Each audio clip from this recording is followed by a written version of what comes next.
All right, guys, it's really been a while since we've had the honor of chatting to our next guest, head coach and owner of SBG Ireland, the best-selling author and co-founder of Wimp to Warrior, a pioneer in the MMA game. Let's not forget Ireland's first ever BJJ black belt, John Kavanagh. Welcome back. It's been a while. How are you, man? Yeah, it's been a minute, as the kids say.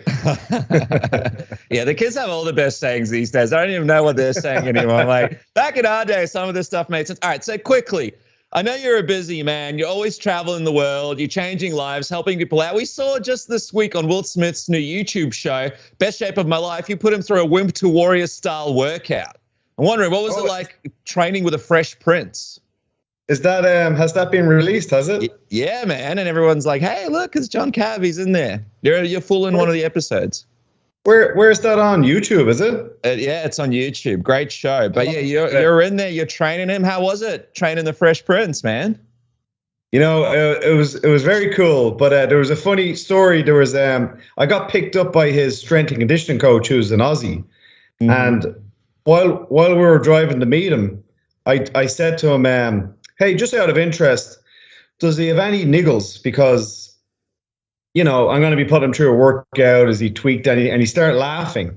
And do you know what I mean by that? If I say, does he have any niggles? Yeah, like any injuries or anything. Injuries, yeah. Yeah. So he goes, do me a favor, just ask him that when we meet him. So I was like, okay. So we get there and I turn to him and I say, just want to check, before we get going, do you have any niggles? And he looks at me real serious and he goes, well, I've got 3 of them, but I prefer you didn't call them that. And I was like, what?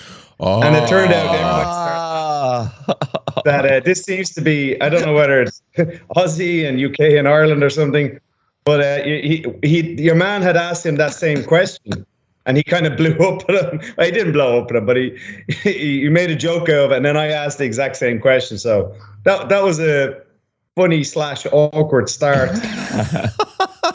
Oh my god! I love that his trainer, because his trainer's an Aussie as well. Like you said, I love how his trainer kind of set you up and thought it would be funny as well to do that. It just shows his team has such a good sense of humor. You could see it on the show. Oh, that's hilarious. Yeah. Out of curiosity, there was it was kind of a strange moment. Like I was putting him through a workout, and what I do is I simulate the kind of energy systems for an MMA fight. And in between, like I do in between rounds, I really try to mimic what a fight's like. And he's sitting in the corner in between rounds, and I'm sitting by his side, and I'm giving him instructions as though it's a fight. And then it just hit me. I said, Jesus, this is the movie Ali. I'm in Muhammad Ali's corner here. And it was one of those surreal moments I've had over the last couple of years that I won't forget in a hurry. I was going to ask you, so what is your favorite Will Smith movie? Is it Ali? Yeah, it'd have to be Ali. Yeah. Yeah. I told him I could never forgive him for Legend for what he did to the dog. So yeah, he got that reference. Yeah, who knows? My dog, you can see my dog is my killer dog there asleep beside us.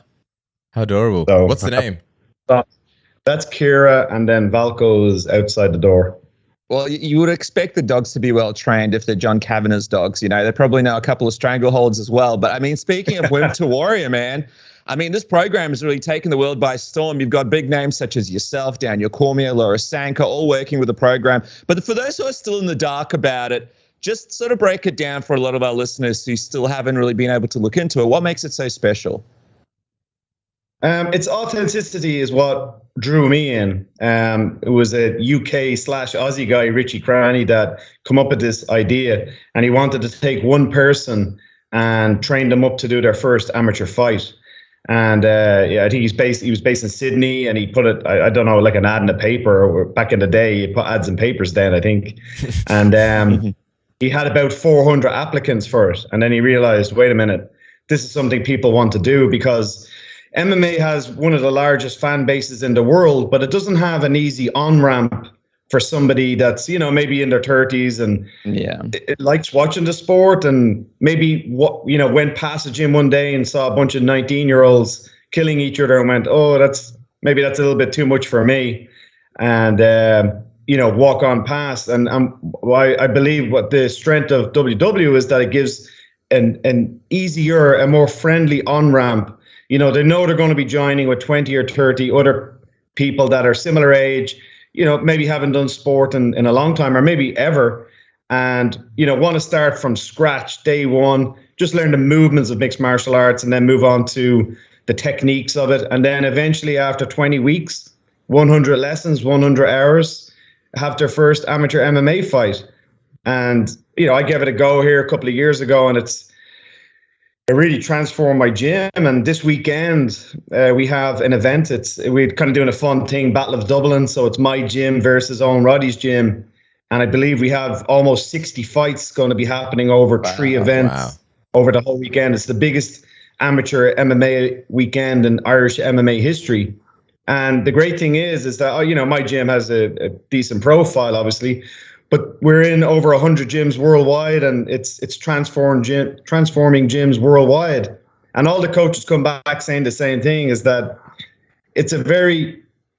you get a very dedicated cohort that want to do this. You kind of get guys that come and go, but the group you get that do this, they're almost, how would I say it? Like, they're almost like religious about it. We've had dozens of them get a WW tattoo on them when they're finished it. Wow. And it's a real achievement. You guys know it's one thing doing some sort of body transformation program. You lose a bit of weight, you take a few Instagram photos, that's great. But with this, it's really what drew me in as well, is that it's what people take away from it from a mental side of things. There's nothing like training for combat sport to really change somebody on the inside. It's great we get the weight losses, we get all those great pictures, but it's the continuous stories we get back of people saying this made a genuine impact on their life that has carried on into other areas of their lives, whether that's, dealing with a toxic relationship or getting out of a job they didn't like or going for a new job, or they've been able to apply the mental benefits, the mental health benefits and mental strength benefits and the confidence that comes with mixed martial arts training. And it's incredibly rewarding. I was going to ask you, there's obviously the famous story from your book about how, when you were younger, I believe you were taking a girl out and then you got into a fight and it didn't go well for you at all. You got really badly. You got 0-1 for sure. Yeah, and that's, that kind of fear of that happening to you again was kind of what triggered you getting into not so much MMA, but like BJJ and then combat sports. Yes. And I wonder how many people you meet through Wimp to Warrior that have had maybe not the same experience, but just people who can relate to that situation. How many people you see, and that's the same reason why they wanted to get started with Wimp to Warrior. Yeah, many years later, I look back at that and my first decade or so of training, I realize now it was great learning how to fight and how to defend myself, but really what I was trying to do was find confidence, get my self-confidence back. I was in a bad way for quite a while after that. And mixed martial arts gave me confidence. And that seems to be the overriding message that we're getting back from these people, is that, I wasn't the sporty type growing up. I never did team sports. I was more a bit of a comic nerd, and, I was academic. And so the sporting world wasn't really open to me, but combat sports, I just fell in love with it. And every gym I went to, it's scary crossing over the threshold, but you tended to meet the same types of people that really love teaching and love passing on techniques, love helping people. But it's just going from nothing to getting to a decent level. That first part is terrifying to people. It's terrifying to me. And I love about this program is that it's really aimed at those people to give them a more welcoming and like I said, an easier on-ramp so that they can become involved in this great world that we're all deeply inside now. But for those on the outside, it's like, hey, well, what's step one? Well, go to wimptowarrior.com and find a place in your area and give it a go. Yeah, no, absolutely. And I mean, it's a crazy journey, and I know exactly what you're talking about, because there's such a difference between sort of going to the gym and getting into shape, but being able to go through a journey like this, you learn so much as well, so many skills, and you get to experience all these different skill sets that you hang on with yourself for a very, very long time. I'm curious, Matt, like what would be a surprising thing that people might take away from doing it, and sort of how similar is it to an experience of what, for example, a professional fighter such as like one of your fighters, like a Conor McGregor or something, would go through in a preparation for a fight? Well, again, I love the fact that it was beneficial to people, but for me, it had to be real. I had to represent the sport in the right light. I'd had a few, companies approach me to do a sort of a white collar version of MMA, and you train a couple of times and you have a really ugly fight in front of your drunk office mates. And I just wasn't really interested in that, you know. This is genuine. You're up at 5 a.m. for 5 months. And that alone, the sort of dedication and, you know, you fully immerse yourself, and you end up at the end of it with genuine MMA skills. We've had, I think it was an Aussie girl at the end of it, went off to represent Australia in the IMAF World Championships and even got a medal. So, you know, people are coming out at the end of this with real skills. And what you said there is another big part of it, that, you know, you can do a fitness program for a couple of months, but it's learning skills. And most of the people end up at the end of it, they end up joining and carrying on with learning kickboxing or jiu-jitsu. You know, they might go on to a single discipline after they've done an MMA fight, and they become lifelong members of their gym and become part of that community and part of the overall MMA community. And a lot of them, my ones, have gone on to become judges for mixed martial arts or referees or helping out in the gym, becoming mentors for future seasons to help people get through those first couple of tough weeks. And you really create this community online and in gyms that's very special, you know? Yeah, 100%. It's crazy. Like, I remember Wimp to Warrior just starting up, you know, however many years ago, and then to see what it's become now is just incredible. Like you mentioned, some people going on to be such key fixtures in MMA, like judges and stuff. And then you mentioned, obviously, like the self journey that you went through and that people go through. Obviously, Conor is going on his journey at the moment as well, recovering from, you know, a pretty horrific injury. While we've got you, I wanted to ask you, you know, how is that going? And do you have any idea what kind of a return timeline we'd be looking at the moment? Yeah, I was actually only speaking to him a couple of hours ago. He's in, well, I won't say where he is, but he's coming to Ireland, just in case. Just the address, yeah. Here's the postcode, and usually between this hour and this hour. Yeah. But, you know, he's going to be back in the gym. He's going to be back on the mats now in the next couple of weeks with me, and we'll, you know, he's doing a lot of strength training at the moment. The guy's jacked. I think he's coming back as a middleweight. I don't, but he'll be back on the mats with me now shortly, and we'll start off with you know, combat sports training again, and he's getting some. I always have to choose my words carefully here. But look, you know, we'll start with drills, and I actually joked to him. I said, look, I'd rather if we just start off with some techniques, some drills. Let's see how you're going. And he's like, no, I'm going to do 5x5. That's what I'm coming back to do. And I'm like, oh, great. You know, we're straight into full combat training again. Wow. But he's very enthusiastic, very upbeat, very excited to attack 2022. And I'm not sure when he'll be back, but he'll be back. Well, your great book is obviously titled Win or Learn. And do you think there's aspects from this last fight? Obviously, there was that horrific break that, you know, you wouldn't wish upon anybody else. It's so inspiring to see Conor make the return from that. But do you see any aspects from his latest experience that it was sort of a learning experience for the team O'Connor?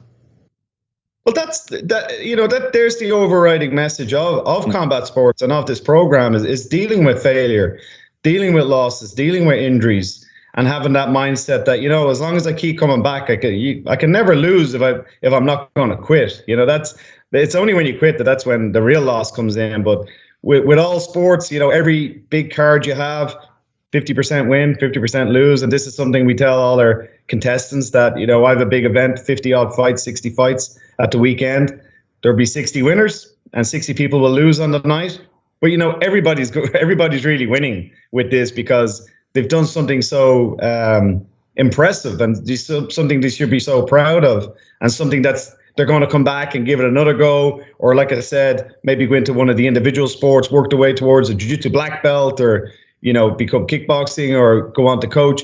Everybody's going to have different end goals, and depending on their, you know, age and ability, where they're going to go and compete. But the overall goal of this is to get as many people as possible that are fans of the sport involved in the sport. I'm surprised, Conor, you said there were like 60 fights coming up between you and Owen Roddy's gym. I'm surprised Conor hasn't called out every single contestant because at the rate he's going, he's calling out everybody on the roster. You know, there's friendliness between him and Chandler. He has a busy couple of years ahead of him, doesn't he? He looks like he wants to stay busy with all the, matches or the fights that he's teeing up. I guess the $1 million question is, who ideally would you like to see him return against?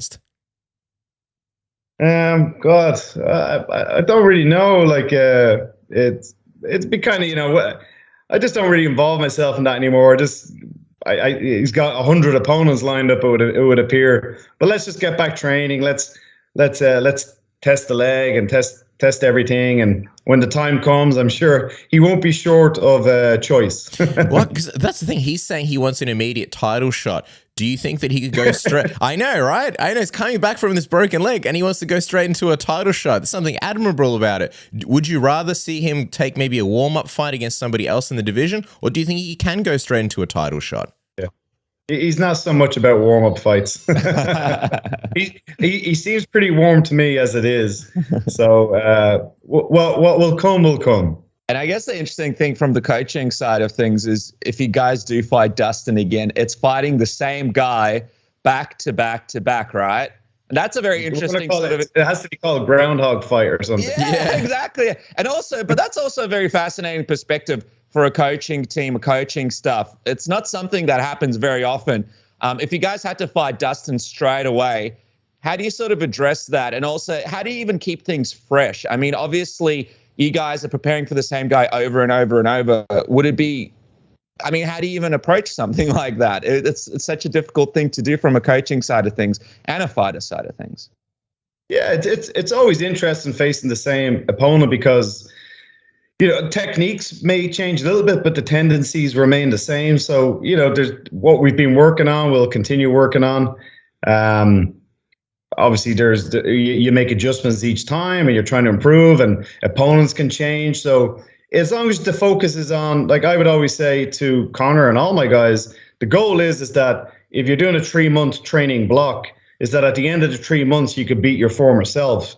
That's really all you can do, is try to improve yourself. It's what your opponent is doing, or a change of opponent, or whatever comes, is going to be a little bit, it is out of your control. I always use the Aldo Mendes fight as an example of that you're training to fight this vicious Thai boxer with a great sprawl and great leg kicks, and on a week or so's notice, you go in against a short, stocky wrestler. You can't really get more different than that. But, our approach has always been to try to be a better version of ourselves after a training camp, so that if the opponent changes, it's not the end of the world, rather than specifically always training to beat this particular style, and suddenly there's a change and everything is out the window and you can't face that guy. So that's an approach we had from the beginning, because especially on the regional scene when Conor was coming up, I mean, there was one fight I remember on Cage Warriors where he was, I think it was going to be a featherweight fight against, whoever. Most of his guys turned into grapplers, and he ended up fighting a welterweight kickboxer on literally 24 hours notice.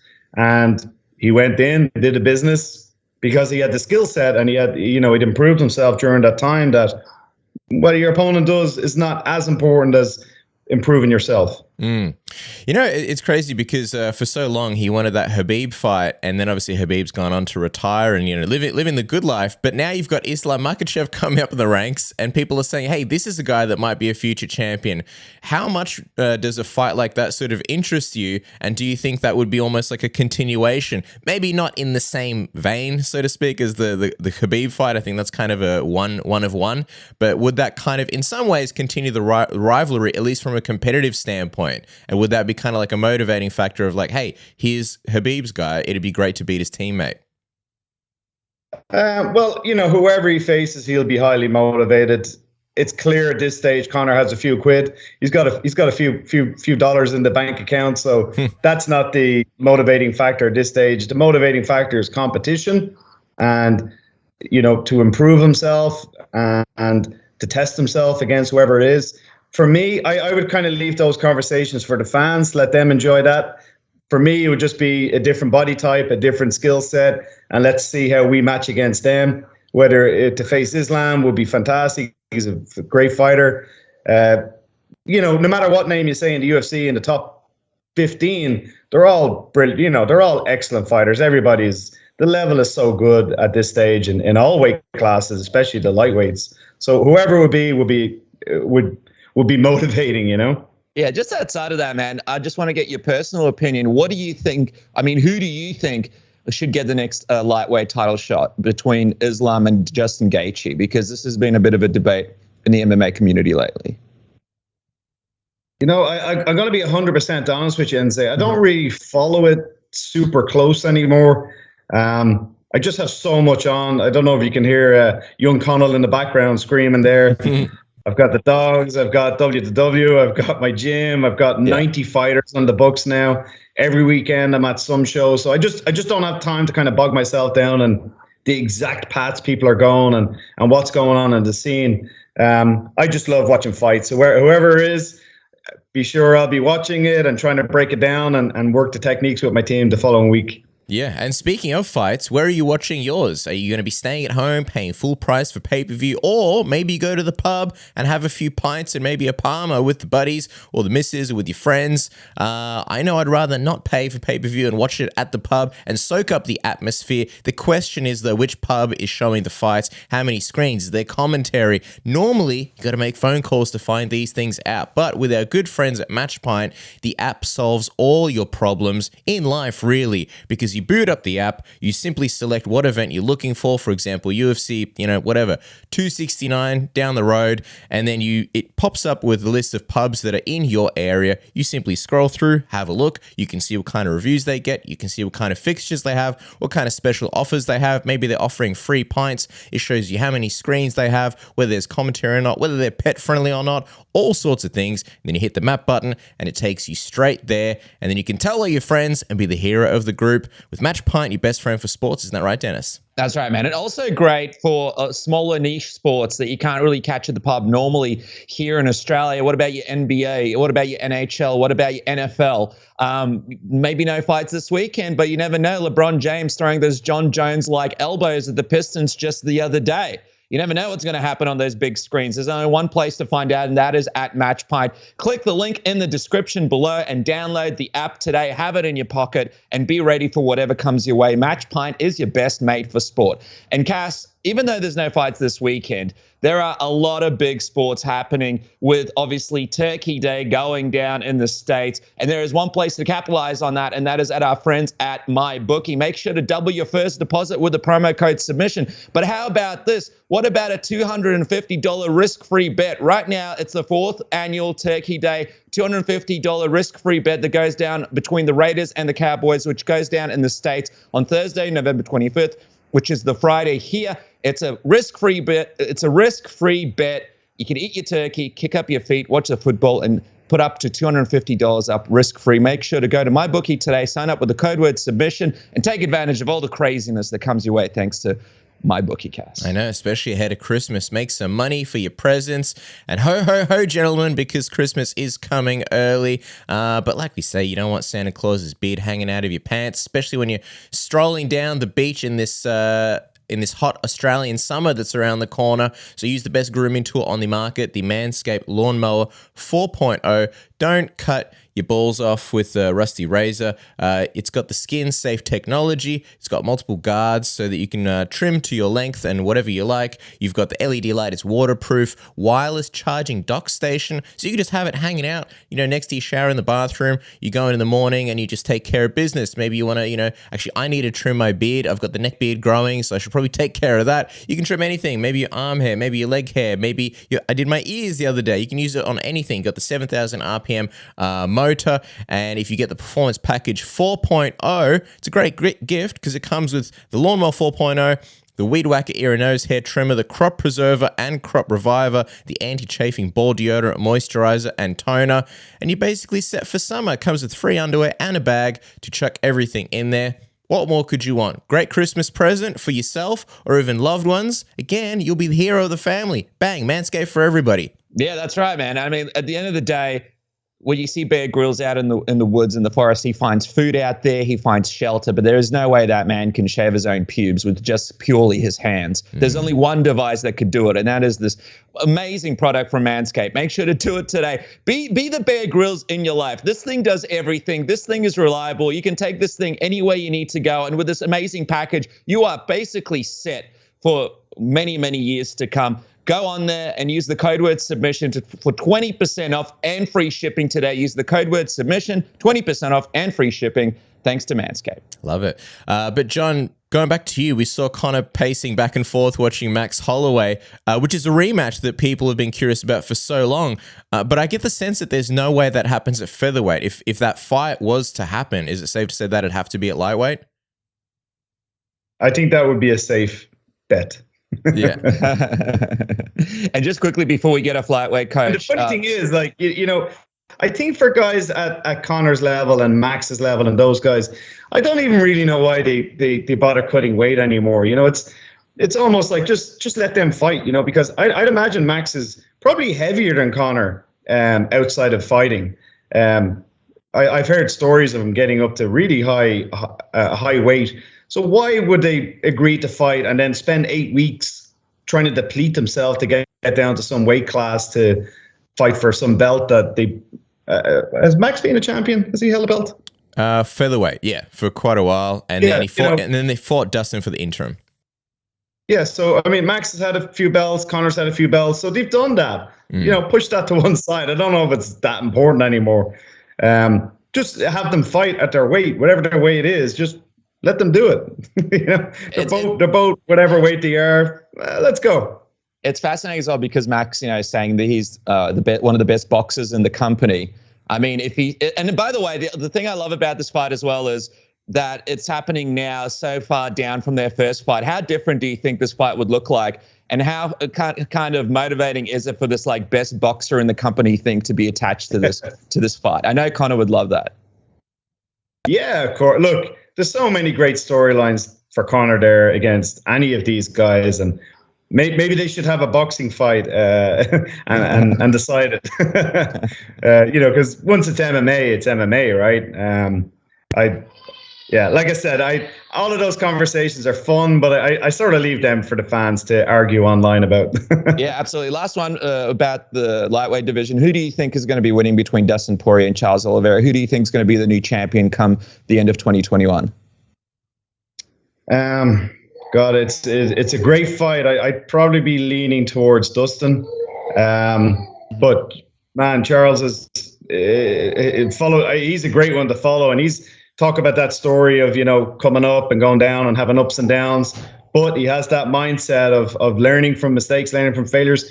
All these years later, he's still continuing to improve. He's so dangerous now in all aspects of mixed martial arts. You know, obviously at the start he was more jiu-jitsu, but now he's very good striking, very good wrestling. He's a great fighter everywhere. I just think Dustin would have a little bit more experience of him and a little bit more at this stage. So I'd probably get it's one of those ones at 60-40, you know, it's certainly not 80-20 in anybody's, but maybe 60-40 for Dustin. I know you got to jump off, so we'll end on this. For anybody who's on the fence about Wimp Poirier, which at this point they really shouldn't be, what's the message to them, and what's the best way that they can get involved in their city? Well, go to Wimp Poirier 2, the number 2, wimptowarrior.com. Have a look, you know, read some of the testimonials, have a look at some of the videos. And what I think the takeaway will be is that you'll see you in it. You know, it's not a bunch of 18-year-olds looking to become professional fighters. This is people. We've had 2 people over the age of 50, you know, combined age of plus 100 in the cage at this stage. So it really is truly making mixed martial arts accessible for all people, all body types, men, women, all ages. And it'll make it that little bit more interesting. The next time you're watching a card, you'll be able to spot what's going on a bit better, maybe appreciate some of the grappling a bit more and just how draining it can be. And it just makes the whole being part of this world of combat sports more intriguing. Yeah, that's a jump in there. And of course, follow the man on social media at Coach_Kavanagh on Instagram and at John_Kavanagh on Twitter. And of course, pick up his great book. Just quickly, is there a second book around the corner? When can we expect a second? There's so much going on in your life. You have the kid, you have the dogs. It was. I'm glad I did it. You know, especially for my mom, it was a big deal that I had a book. But I don't think I could go through that again. There it is. All right. Thank you so much, Coach. We appreciate your time. I might be visiting you guys in the new year, so if I'm in town, I'll drop off. Awesome. For a couple of schooners. 100%. That'd be good, we only do pints here, but we appreciate the lingo anyway. Thank you so much for your time, John. Appreciate it. All right, guys. Take care.